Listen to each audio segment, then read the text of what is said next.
Je suis électromécanicien à l'armée.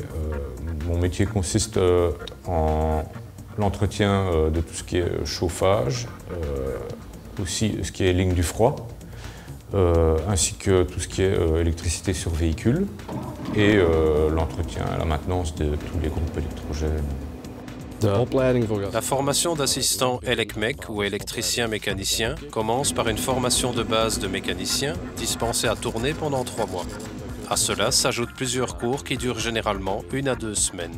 C'est un métier où on est en formation constante, où on a la possibilité d'aller suivre des formations à gauche, à droite.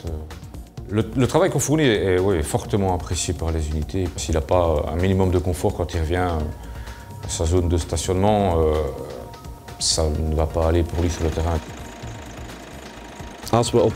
Lorsque nous partons en exercice, c'est généralement pour de courtes périodes. En moyenne, nous n'avons qu'une seule longue période d'exercice par an.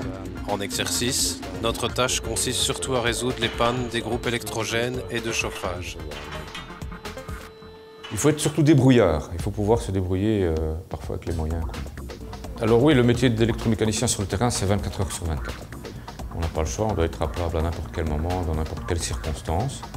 Donc ça demande bien sûr des efforts, mais quand on voit les services qu'on peut rendre, ça vaut le coup. En cas d'avarie, le sous-officier et le volontaire de carrière s'efforcent de la résoudre. C'est le sous-officier qui dira si l'appareil est en ordre de marche et à nouveau opérationnel. En tant que militaire, je pense que, à la différence du milieu civil, on peut remplir des missions à l'étranger et partir en exercice.